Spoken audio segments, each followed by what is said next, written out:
Welcome दोस्तों, आप सभी का हमारे चैनल में स्वागत है। आइए डिस्कस करते हैं 10th क्लास का एक मोस्ट इंपॉर्टेंट टॉपिक प्रत्यक्ष विधि, जो सांख्यिकी के अंदर 10वीं क्लास में एक बहुत महत्वपूर्ण टॉपिक है। ये कह लीजिए कि ये बहुत महत्वपूर्ण मेथड है। इस बेस पर एक क्वेश्चन जरूर आ जाता है यूपी बोर्ड के अंदर। आइए चलते जानते हैं कि कैसे सोल्व किया जाता है इस मेथड को। सबसे पहले मैं क्वेश्चन के अंदर क्लास इंटरवल दिया होगा, जिसको हम CI से डिनोट करते हैं।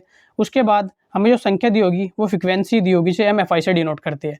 उसके बाद जो क्लास इंटरवल दिया होगा वो इस तरह से अनग्रुप्ड दिया होगा, और जो फ्रीक्वेंसी दी होगी 1 2 1 1 कुछ इस टाइप से दी गई होगी। आइए जानते हैं कि उसे कैसे सोल्व किया जाता है। हल करने के लिए सबसे पहले हमें फर्स्ट स्टेप में क्या करना होगा, हमें कुछ इस तरह की सारणी बना लेनी होगी। जैसे पौधों की संख्या मैंने यहाँ पे लिख ली, घरों की संख्या मैंने यहाँ पे लिख ली। अब मुझे उसके बाद XI फाइंड करना होता है। XI को हम क्या बोलते हैं, क्लास मार्क।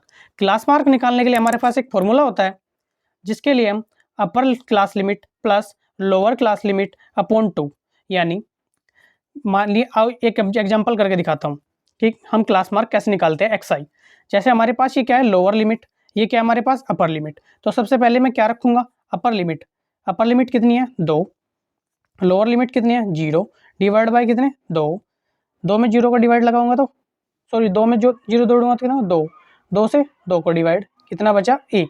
तो हमारा क्लास मार्क इस तरह से कितना आएगा, 1। अब नेक्स्ट का वैसे करते हैं, 4 और 2 6। 6 को 2 से डिवाइड करूंगा, कितना आएगा, 3। अब नेक्स्ट में कर लेते हैं, 6 और 4 10। 10 को 2 से डिवाइड करूंगा, कितना आएगा, 5। 8 और 6 14।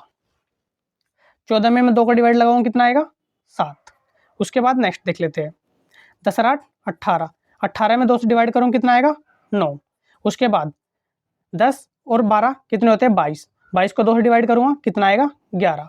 उसके बाद देख लेते हैं, 14 और 12 कितने होते हैं, 26। और 26 में 2 का डिवाइड लगाऊंगा तो कितने आएंगे, 13।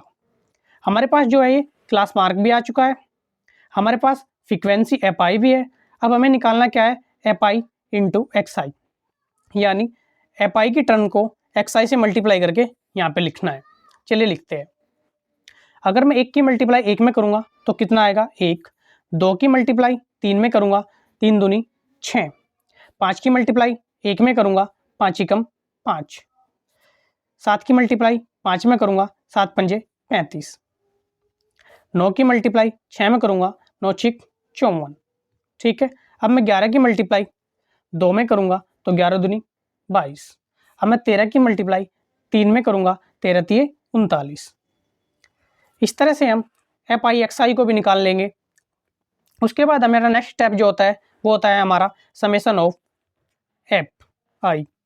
चलिए इसका सम कर लेते हैं। सम करने के बाद जो इसका समेशन आएगा वो कितना आएगा, 3 2 5 6 5 11, 11 5 16 17 और 20। जो हमारा इसकी FI की वैल्यू निकल के आई वो 20 आई। इसी तरह से इसका भी समेशन कर लेते हैं, 39 22 54 35 5 6 सॉरी 5 6 1। तो इसका जो टोटल होगा वो 162 होगा। हमारे पास FI XI की वैल्यू भी आ गई, हमारे पास समेशन ऑफ FI XI की वैल्यू भी आई। आइए फॉर्मूले में इसकी वैल्यू पुट करते हैं, देखते हैं इसका सॉल्यूशन क्या आता है। चलिए देखते हैं। हमारे पास समेशन ऑफ FI XI की वैल्यू भी है हमारे पास, और हमारे पास समेशन ऑफ FI की भी वैल्यू है। चलिए वैल्यू फॉर्मूले में पुट करते हैं। समेशन ऑफ FI XI की वैल्यू हमारी कितनी आई थी, 162, और जो समेशन ऑफ FI की वैल्यू आई थी वो हमारी 20 आई थी। आइए इसको डिवाइड करते हैं। डिवाइड करने के बाद देखते हैं क्या आता है। जब मैं इसको 20 से डिवाइड करूंगा तो इसकी जो वैल्यू आएगी 8.1 आएगी। जो हमारा दिया गया क्वेश्चन था, जो उसका माध्य होगा, यानी x बार जो होगा माध्य, उसका यही होगा। थैंक यू दोस्तों। इसी तरह की वीडियो देखने लगे हमें चैनल को सब्सक्राइब कीजिए। Thank you, have a nice day दोस्तों।